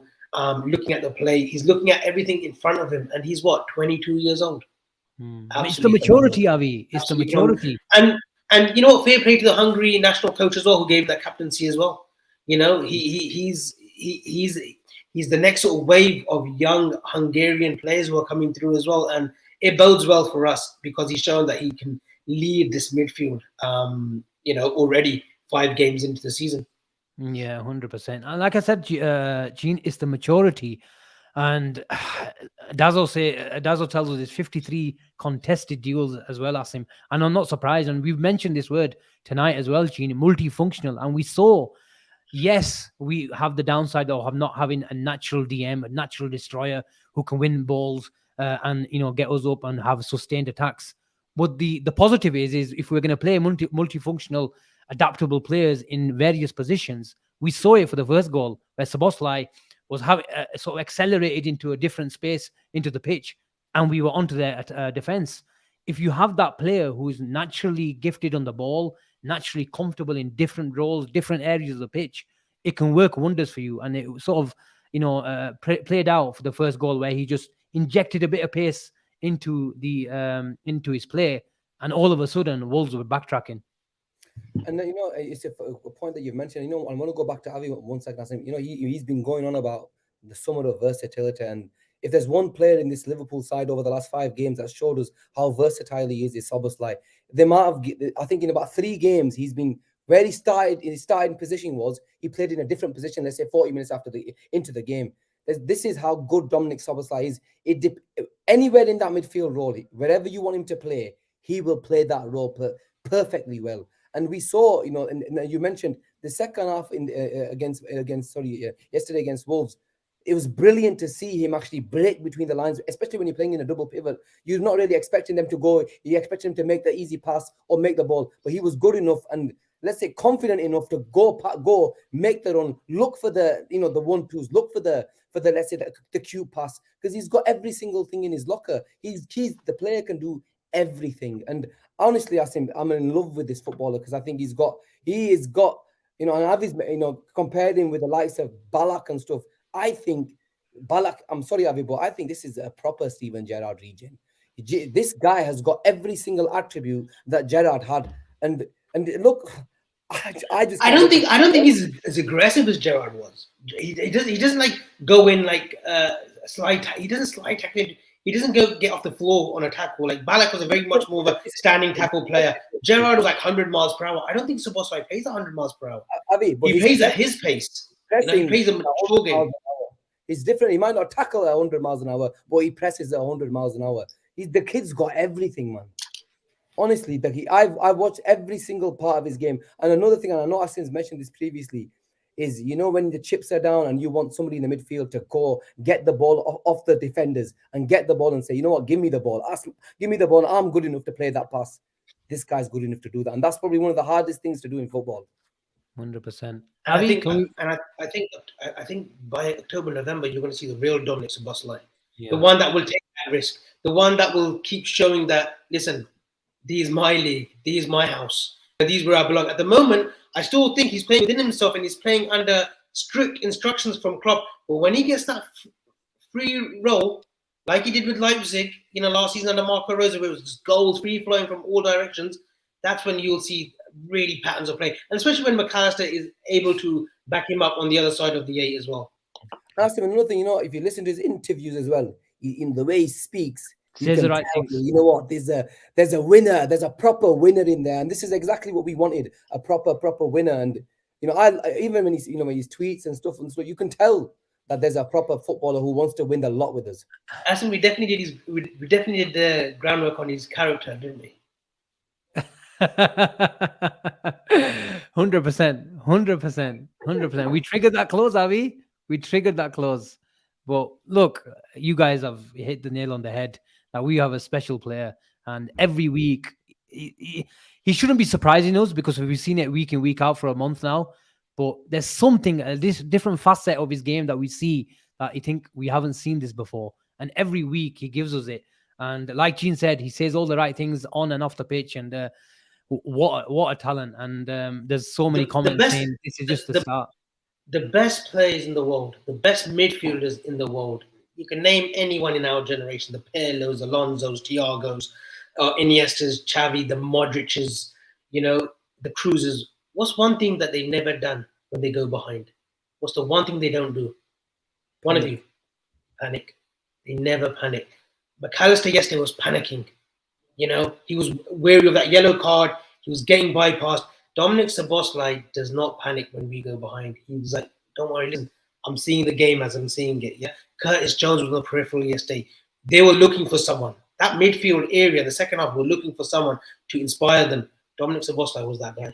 But do you think that's due to McAllister's lack of physical prowess and not his technical faults? Yes, but again, Asim, McAllister's played in a World Cup final. He's playing out as well. He's playing. He was playing. I 100%. I 100% agree. I mean, what my main point is, if McAllister, he's the controller, he's the architect when he plays at 6. But the downside is the runs in behind him, running behind, and sort of bullying him to an extent. He doesn't find that game well because that's not his strength. It isn't, but we haven't seen him as exposed as he was yesterday, though, Asim. And maybe the early yellow card didn't help, but against Villa, against Newcastle, he didn't look out of place, if you know what I mean. And he was playing against physical players. Against Chelsea, he didn't look out of place. Yesterday, though, he looked out of place. And you know what a big factor is, we forget, is the Bolivia trip as well. Playing in a country where it's high altitude and you're using oxygen masks, and then you've got to get a flight back. That flight back is about 10 hours in itself back to England. So, it wasn't easy on him. And, we'll let him off. We'll let him off. Of course. And to his defense, Avi, what I would mention is when he had the ball, he didn't have a lot of options. The way that the Wolves were pressing, they were sort of covering the ball into sort of Gakpo and Jones on that side. And then Jones and, we haven't mentioned this tonight, Jones and who's the other one? Jones and Jota. I don't think that works because they both want to be central, be inverted. And when McAllister had the ball, he looked up. He had the switch to Salah, but he didn't have the switch to Jota and Jones. And I think around about 20 minutes, Jurgen Klopp thought, "Fuck this. Well, if you're going to keep coming centrally, then we'll have Robertson as an out ball a lot higher." And I think it worked a bit better. And then obviously we changed system at halftime. But look, I'm not sort of saying that he didn't have a nightmare, but I think there was a structural problem. He didn't have options, which made him hug the ball a bit too long. And when you've got the ball in central areas in the Premier League, you get swarmed upon. And that's what happened. We lost the ball far too many times. So anyway, anything else to discuss? Before you go, guys, I want to ask a question. In terms of the number 6 position going forward, question to you both, who's going to play that role? I think are you in the league, playing that? I think in the league we decide that week by week. I think in West Ham we won't see McAllister in the 6. I don't think we do. I think against this week, this Thursday, I think we see Badic start. I think in the league we decide week by week. West Ham at home, I'm not sure we play McAllister in the 6. We might do this 4-2-2-2. In his natural position. We bought him to play further forward. So I wanted to see him in that position. That's where he hurts teams. So I want to see Dom and Szoboszlai McAllister and Szoboszlai in their favoured positions. If that number 6 is the position that we're going to play, I want to see Endo play. Then what's the point buying and spending £20 million on a player against West Ham? I want to see Endo play in that position. Could we see Gravenberch in the 6 against West Ham? Another week of training? No? Too early for that. Months just to even start. I think it's too early. Huh? You think so? Okay. Go on, Avi. No, I'm not here to rebut. You two both think it's too early. That's fair enough then. I think maybe you might risk it. It's the 6. I mean, Klopp's changed tune as well. Look, he played Endo against Newcastle. Yeah. He's not waited for these players to bed in. He said, listen, I want to go with it. Yes, maybe lack of options like, Bajicic, Thiago's been out. He's had to play Szoboszlai, McAllister. I think with Gravenberch, another week of training, maybe he'll play on Thursday, the Europa League. I have a feeling Gravenberch might start against West Ham. That's just me, though. Dazzle says 4-2-3-1, Szoboszlai and Mark. I don't like the 4-2-3-1 purely because of Salah. We have the double pivot, but Salah is expected to track the winger. He is not that type of guy, especially at this age. We want him, in different higher up the pitch. I think you probably see more of the 4-4-2, 4-2-4, or the 4-2-2, call it what you like, because we've got Salah centrally as a second striker and the four attackers. I think you probably see that more than the 4-2-3-1. That only reason you might see Liverpool are fluid and not rigid this year, Avi. We will see different sets. There's context to this comment. There's context. The viewers are probably thinking, what the fuck they got so, chirpy about the word rigid. But we'll probably explain another day. But Avi, I like the fluidity that Liverpool playing. It's not a set information. We're unpredictable from week in, week out. I agree with you. Horses for courses. If we have to go to 4-2-4, even during games, different setups, different tactics, it all works as long as the coaching and the sort of it's in tune, and that's what matters. Is he gone? No, I agree. No, sorry. No. You don't know what you're on about, Asim. He did not listen to a word. No. No. Oh God, no, I agree. Yeah. I think this season what it is we're planning a week in advance. I think Klopp is. I don't want to say he's not paying attention to the Europa League. I think that's unfair. That's disrespectful to the competition, but that's the way it is because we're in it. I think he's more concentrating on West Ham next Sunday. I think the first 6 games in the Europa League, he will get away with playing literally a B team.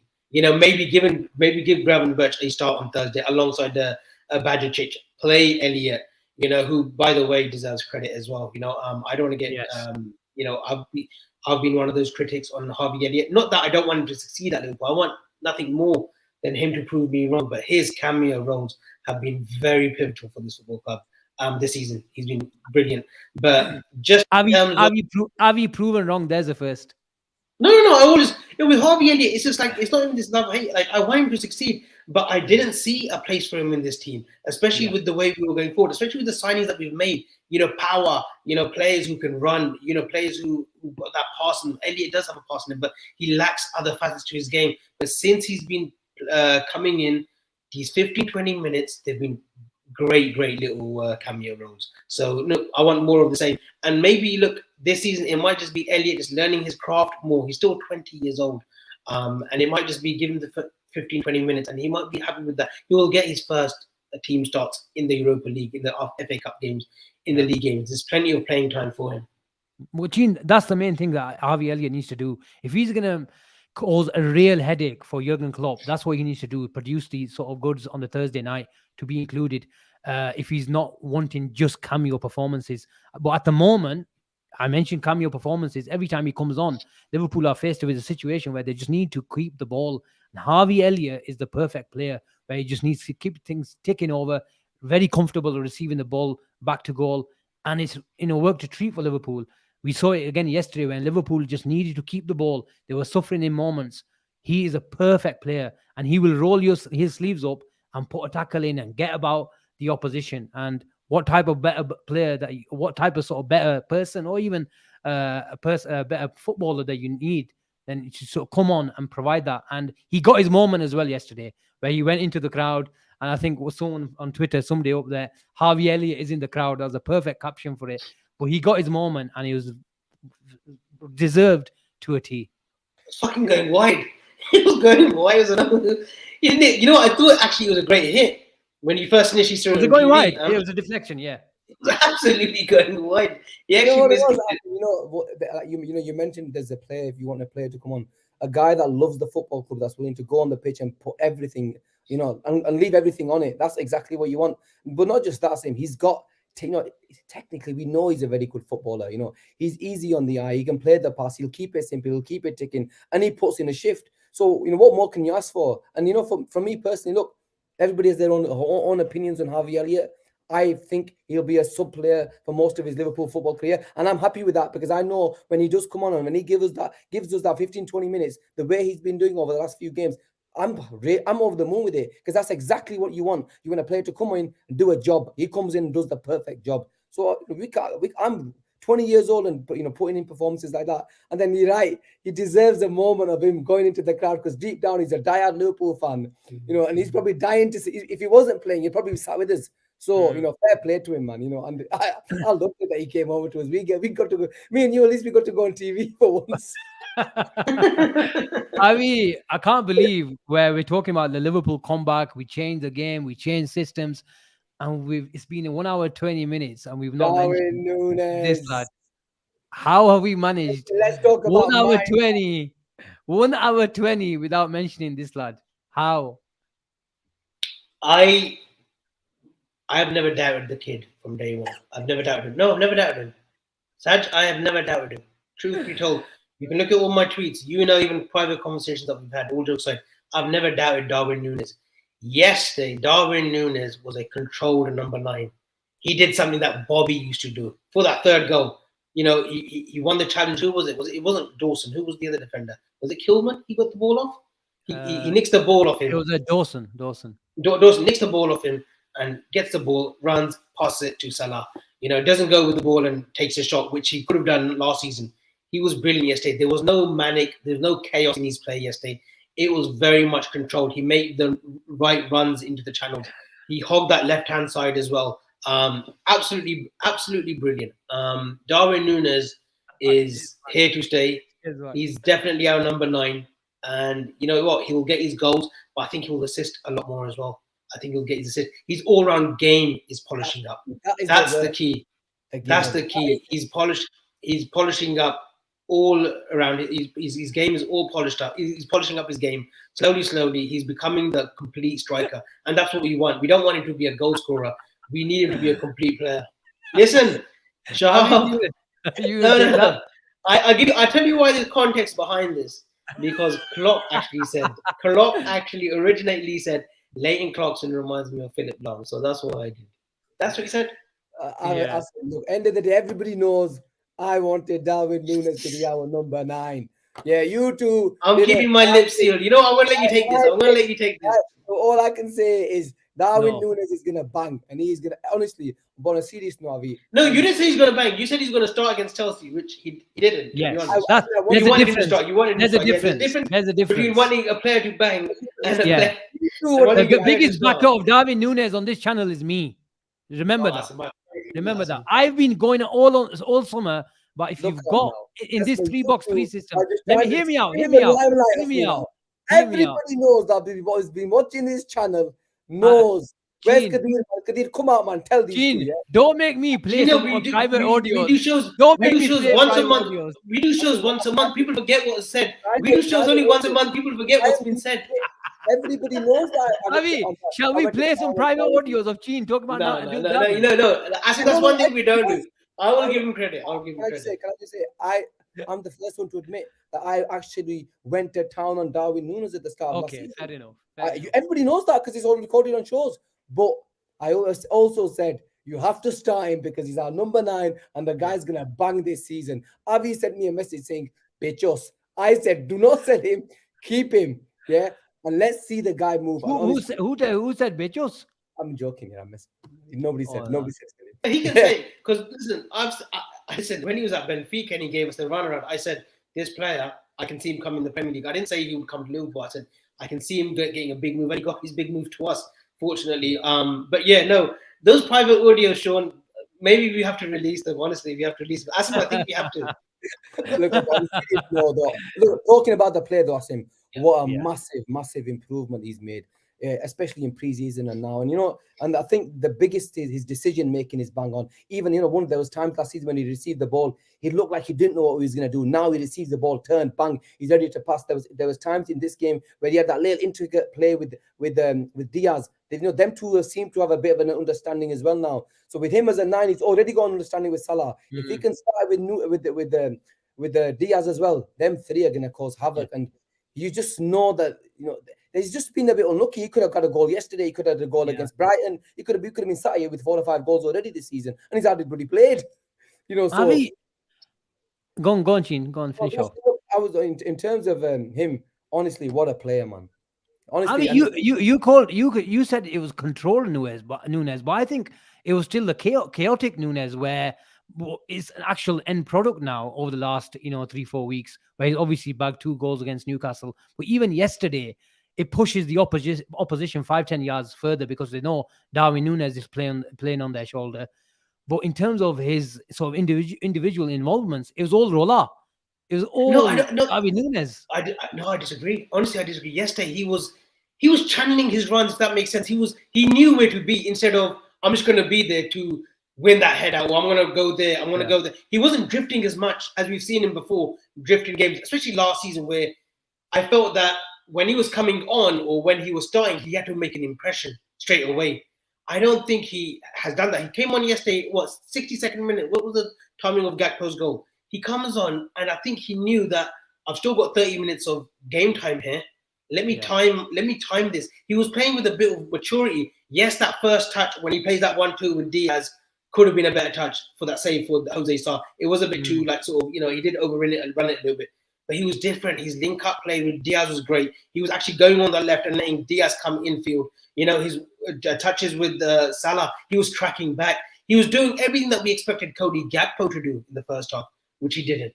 And Nunes was doing the things that we don't really usually accustom his game to, but he was doing the things. I think it helps that he's gone off to Uruguay. He's learning under Marcelo Bielsa, who's an absolute legend of the game and improves every footballer that he works with. He's going to international football and he's learning more things there, coming back to club football, bringing that in, and it's all combining perfectly well with what Klopp and the management team are telling him to do too. Yeah, 100%. And he was unlucky not to start yesterday. I think if he starts yesterday, I think it's a different game altogether. Avi, I think Klopp really wants to start him at Gene. I think Klopp really wants to start him now, but it's muscle fatigue.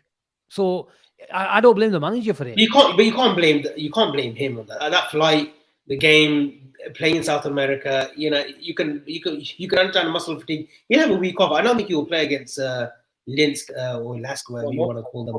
I don't think he plays on Thursday. I think Klopp will switch it around. And he comes back for the West Ham game at home, which he had a great game last season where he scores the winner and the header, I think, last season as well. So I think he comes back for the West Ham game. Avi Shahab says he drifted to 4-4-2. 4-2-3-1. He's already played with us. He was great. He drifted to 4-4-2. He drifted to a 4-4-2? He means he was drifting on the left-hand side, like you say. And then Diaz was coming infield. Yeah, no, I agree. And look, we want Darwin Nunes to succeed at this football club, okay? But he has to learn he has to learn this number 9 role. I think we've gone past. I think even Bobby last season, Bobby wasn't the Bobby of old. Bobby was more, his goals were coming in the box. He was more becoming of a goal poacher last season. He wasn't drifting his back when he was starting. I think we are changing that sort of illusion, you want to say, of what we perceived previously on what that number 9 role looks like at Liverpool. Darwin Nunes now, he's combining everything together outside the box. But yeah, we do want predominantly his best work to be done inside that sort of 10-15 yard box. Okay, before we wrap up, the comments section can get involved in it too as well. Just one word answer. One word. Can we win the league? Well, he was saying that we couldn't get top 4, remember? Oh, forget him. That's why I came to you, Avi. Yes or no? Don't give me an explanation. Who we buying in January? We have to do our player ratings. Are we doing our player ratings? We've got to do that as well. Quick player ratings as well. 90 minutes. Can we? No, it's fine. It's fine. I've got all the time in the world now. Listen, we're back now, okay? We play on my fucking time, not on your time, okay? We're back again. Listen, City usually drop points in the first 10 games. They've won their first 5. Can we win the league? Yes, we can. But Klopp has said, look, this is just the start of my sort of reset of Klopp's 2.0, whatever you want to call it. We can win the league. Will we win the league? No. Will we win the league? No. I think we fall short. Shahab asks me, what's your answer? It's a yes. We're winning the league, boys. Hogya. See, this is what I mean. You talk such a good game, but when you say definitively like that, Hogya, you make yourself look like an idiot. What you tweeted the Angie about Angie yesterday? Is it Angie? Angie Postecoglou. Yeah. He said, "Look, let the fans get excited. A dream, yeah, he did. Let the fans dream." And that's all I'm doing. I think one game at a time. Let's see how the league. I think us not being the Champions League pans in our favour. Gene, No, what's your us not answer? being the Gene, what's Champions your League. answer? Yeah, Fifth. us not being the Champions League. Of course, look, you Gene, come is your answer He fifth? said we wouldn't even top four. He said we wouldn't even finish the top four. He said that. Gene, are we Who said finishing that? fifth Who or said sixth? that? No, Gene, I promise you, I've got it clipped up. I have got it clipped up. Ready for you. I've got it clipped up. Let me finish. Avi, my question to Gene can I- is: are we no, finishing no. fifth or sixth? Chutia Salah. Listen, did I not say I said we were going to win the first 6 games of the season? Should you want me to get the clip? You back? said we wouldn't finish top four though. I I've got said the we clipped were gonna up. win Avi, that's what you're going to understand. one thing. Ask me, he's Jekyll and Hyde. He's Oh, Jekyll and and- Hyde. He is a Jekyll and Hyde character. If you don't sign players, if we don't bring in the players, we won't get top 4. That's what I said. I'm going to stick by it, but we sign players. Oh yeah, you really wanted Endo in the team, didn't you? If you You really think wanted we're gonna- Wataru Endo. You really wanted Wataru Endo. You really wanted Gravenberch. I've always If you wanted- think we're gonna win the league, smash a like. Smash a like. I would like. No, do I think we can win the league? Yes, of course. But do I think we? I wanted one What word do I think? answer. What? You're changing your answer every 2 minutes. You don't even know what you're on about. Gene, what's your answer? This is coming, it's just, Asim, me, come on, I'm always gonna say we're gonna win the league. You know, Oh, see what I mean? Here, man. Me That's why saying no one that- takes this channel seriously. By the way, this is why no one takes our channel seriously because of him. Yeah, oh, me. You ruined everything about this channel. Don't turn up next week, please. Chutti. Look, everybody's with me, man. Listen, me. Everybody knows I'm probably the most optimistic fan going. Yeah, so I'm always gonna back my team, Asim. Especially with the start we had. You think I'm gonna say no? We're not gonna win the league. Of course, we're gonna win the league, man. Look, I think the next 4 or 5 games are crucial. We've got Everton away, Spurs away. We've got some big games. We win those. It's game on, mate. It's game on. Of course, of Let's course. take it Look, to them. joking aside, we have to manage expectations. Red Gorilla, thank you very much for the super chat. He says a centre back and Andre in January, and we can win the league. I think that's Agreed. realistic, isn't it? Agreed. Let's see where we are in December/January, and then look, we won't do an Arsenal. Let's make no mistake about it. 100%. We won't do an Arsenal. And if there's any team, and if there's a bloody there's a gunner in the house. Listen, we won't do an Arsenal where we shit our pants. If there's any team in this league that City and Pep Guardiola fear, it's us. It's us. They don't look out for Arsenal's result. They look out for ours. Yeah, let's see. Let's do quick player ratings before we end the show. Hey, play ratings. Oh yeah, this 10 guy's minutes. right. 10 minutes. We got 10 minutes in. Listen. It's 10:38. 10:38. Let's wrap up before 10:02. Come on, let's wrap up before 10:02. Shall we ask the comments if they won't play ratings? Come on. Yes. No. I'm saying yeah. We listen to Don Chip today. Okay. Put it out. That's him, he's got the camera back, man. His buddy's it going up. to do a show with us after 4 weeks, man. Let him have it. Put it Avi, out. Has your buddy gone to see a mum or something? No, she's upstairs. Put it out. All Put it right. out. Okay. Look, it has to be quick then. It has to Let's be be quick. quick. Let's be quick. We know it's past your bedtime, so don't want to be quick. Alison, 6.5. Jean, 7. 7. Kwanzaa. Avi, I'm not going to go to you first. Jean, 8.5. Avi, Man of the match. with a number, 8.5. I go for 8. 8. That's Matip.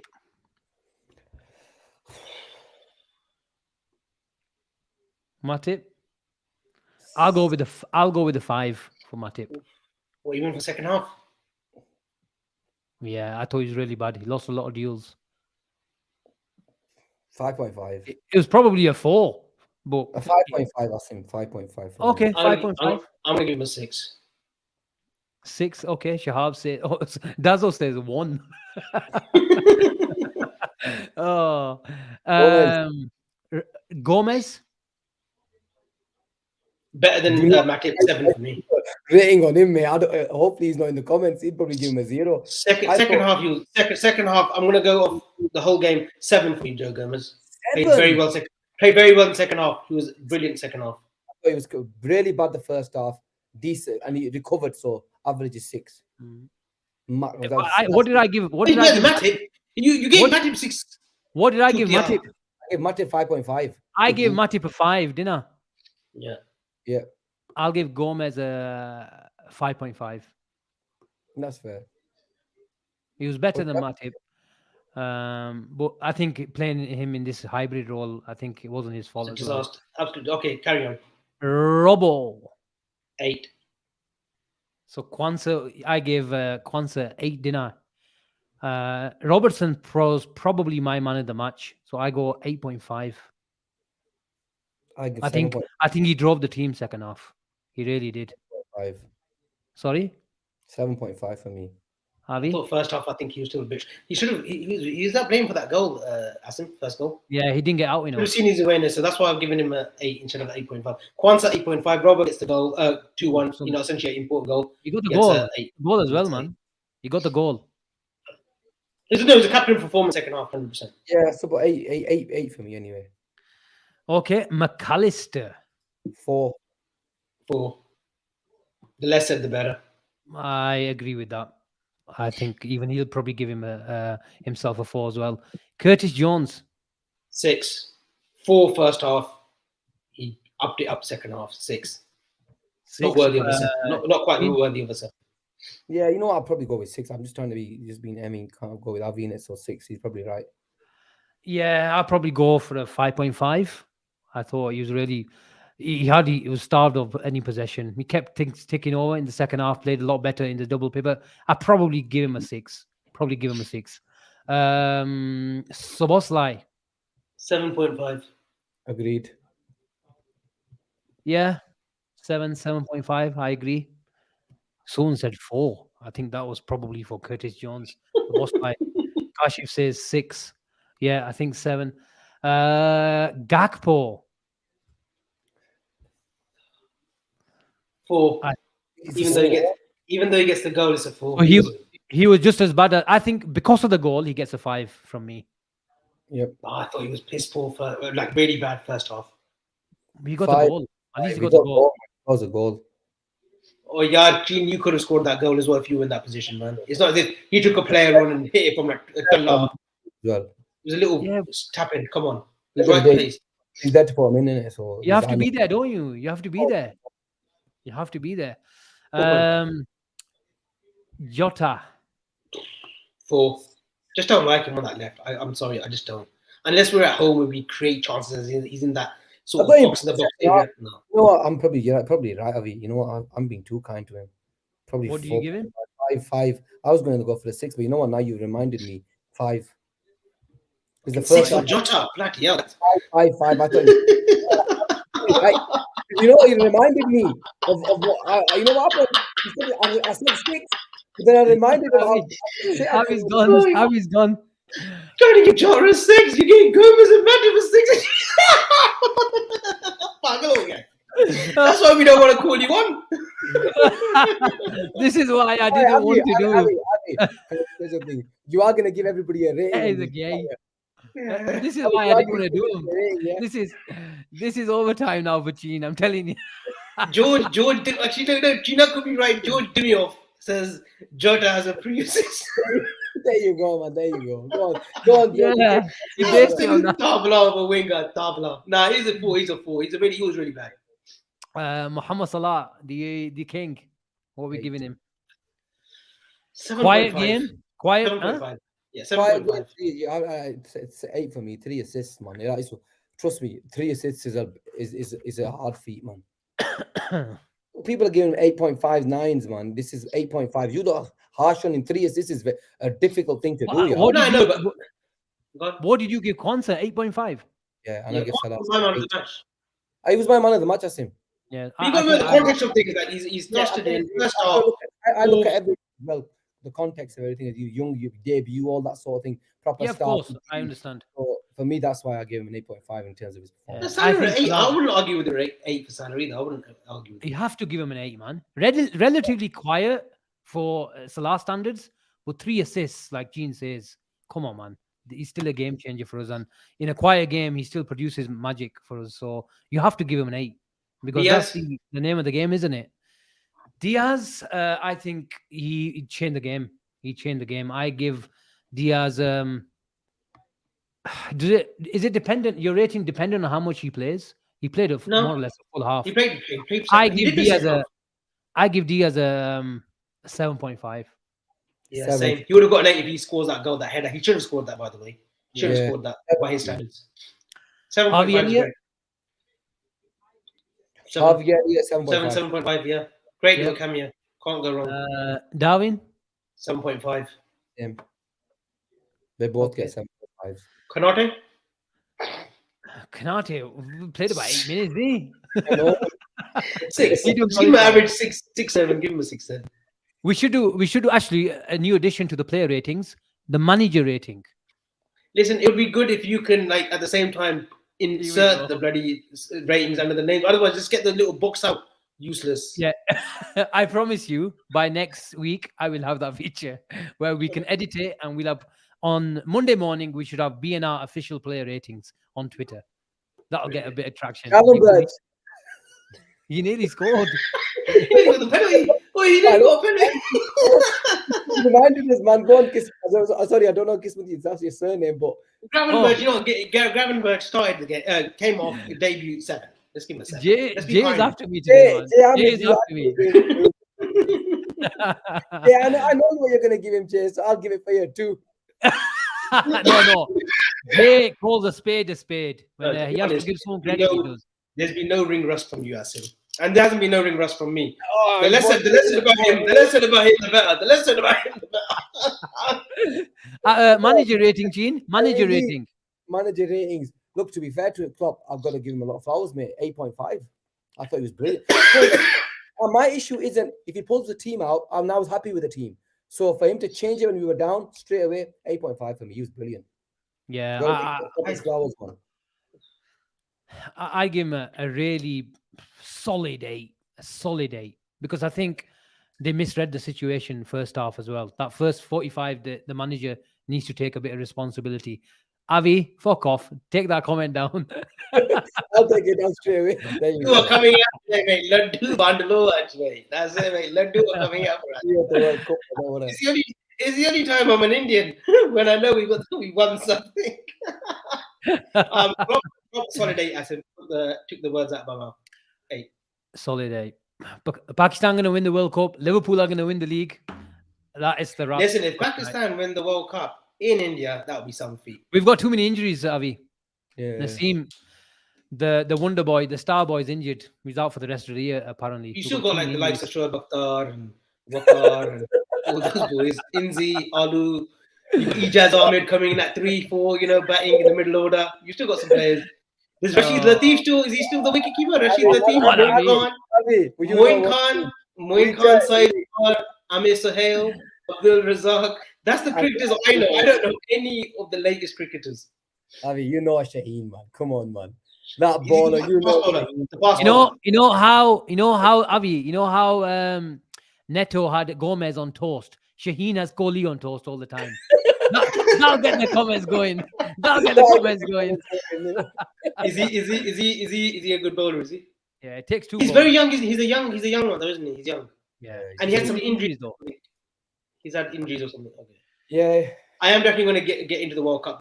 The problem is the games are coming in at like 1 a.m., 2 a.m. in India, so it's weird. But anyway, Avi, there's a question for you. Are you prepared Jay- to answer that? yeah, I am. I'm a Punjabi. Yeah, I'm a farmer. Avi, you is the comeback for the chip. You can close the show out today. 1 hour No, 42 Great, minutes. it's been great getting back This is into our it. longest red zone. Longest Yeah. red zone. Listen, we can go for another 2 hours. There's some channels that do that. I don't mind, mate. We can we'll lead out. Yeah, Avi, go blow your nose and come back. Yeah, no, I'm gonna go off and celebrate India's win today. Proud of the team. No, it's been a great show. It's great to be back. You boys know how bad I've been the last 2-3 weeks, jet lag and whatnot, but it's been great. And listen, I love sharing the screen with you two both. All jokes, love, laughter, banter on our voice notes on WhatsApp and stuff like that. I think we could make millions from our voice notes, by the way. I really think we could sell it on a CD, like the old style CD, sell it, and honestly, we could literally sell it. All in good time, Avi. All in good time. But no, it's been a great show. Please like and subscribe, guys. We are on our way to 7K. It's been a great show. We will do probably a preview for the Europa League game, a post-match Europa League game, a quick player ratings there, and then we've got West Ham next Sunday, which we will definitely be doing. Gene, can you do a bit? shows back this week? Gene, can you do a bit of research on Lask, please? Yeah. I mean, No. I think there are rumors going about that Gene. That Gene is hosting the pre-match yeah, I preview know that was coming. on Wednesday. So let's see. Listen. Lask is your level. I will host for the big boys. Yeah, Oh. Lask is your level. I host for the big boys. Oh, okay. Thank you very much, guys. It's been our Okay, longest guys, red take zone. care of yourselves, man. It was a brilliant show as ever. The only place to be on a Sunday night. I forgot to remind you, like and subscribe whenever you wish, all that good stuff. And whisper it quietly. The mentality monsters are back. Take care and have a good night. Bye-bye.